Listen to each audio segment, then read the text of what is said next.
So today I'm gonna finally get to my review of Series 3 of Sherlock, or Seasons in the United States.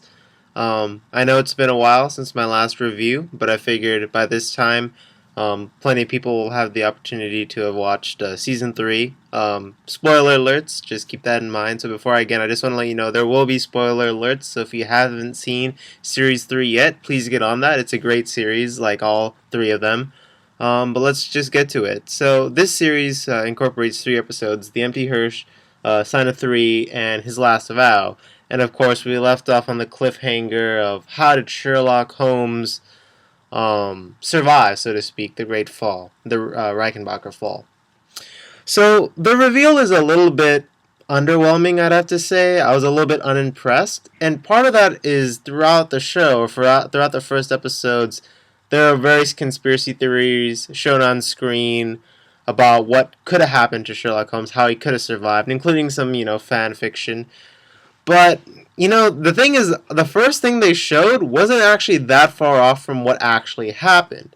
The first thing they showed was him sort of jumping off, having a wire connected, dumping a body that looks similar.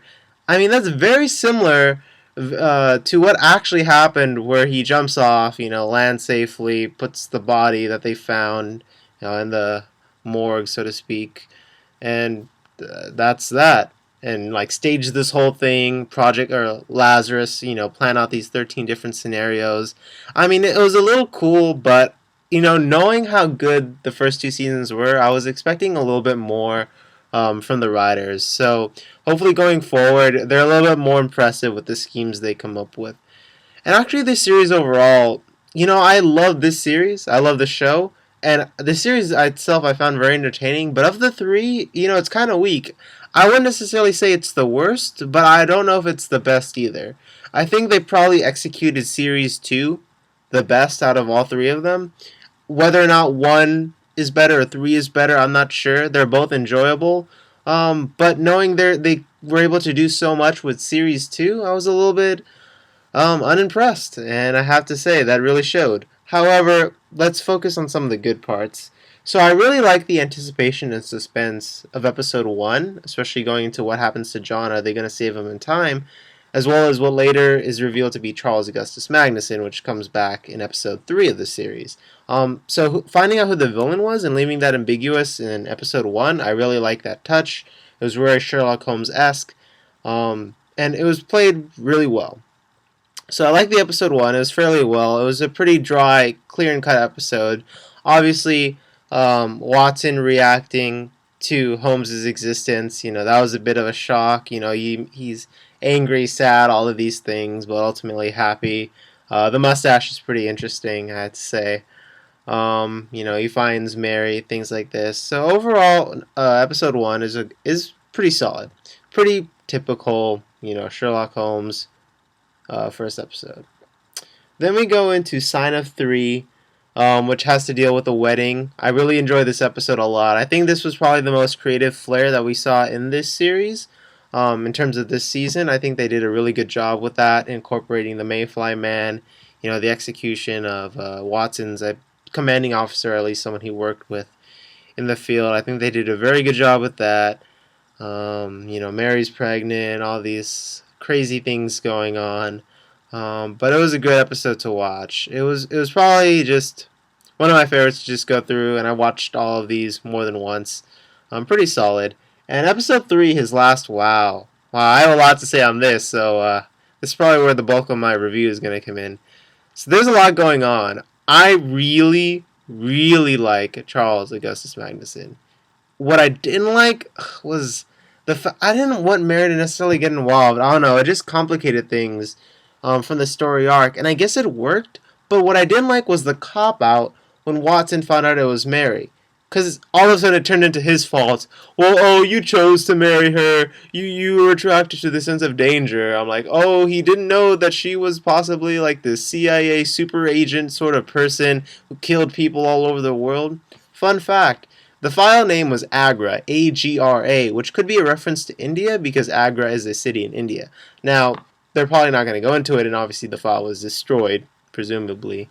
But that's just a fun little tidbit of knowledge right there. But going back into the episode, I'm just a little bit ambivalent because on one hand I was so excited in watching this. I thought it was, at the end of watching it the first time, I thought it was probably the best episode I'd ever seen in the entire show. But then looking back, I'm like, was it really? Obviously, people will know that my favorite part was the reveal of Moriarty, just because I love Moriarty so much, and I really want him to be alive because I just don't like Sherlock without Moriarty. But just his sense of like chaoticness, very Joker-esque. Moriarty's the best. But Charles Augustus Magnuson, in some ways, is actually even smarter than Moriarty and Sherlock, and I feel like they got rid of this pivotal character too quickly. Here's the one guy who not only went pound for pound with Sherlock, but essentially outwitted Sherlock. And for me, you're dealing with gold right here, a golden character, a very beautifully put together character. I really wanted to go more into his psyche, his philosophy, his motives, and yet Sherlock kills him, which makes sense. The whole sociopathic thing, do what needs to be done, but at the same time, to create a character so good, have him in only one action. He was referenced in 1 and 2, but primarily he's in the third one. Just get rid of him, and that's that. I'm expecting a little bit more. But I am excited about Moriarty. Now, there's very speculation on whether he's actually exist or not. I'm not going to say anything because I don't know. Now, sadly, because of the filming schedules of both Benedict Cumberbatch and Martin Freeman, it's likely that we probably won't see season 5 till next January of 2015, and that's at the earliest. That's the best case scenario.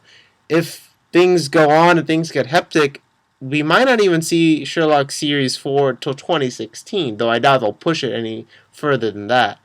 But it is a possibility that we might have to wait around 2 years to get some Sherlock episodes, which, I'm a little sad about because I really enjoy the show.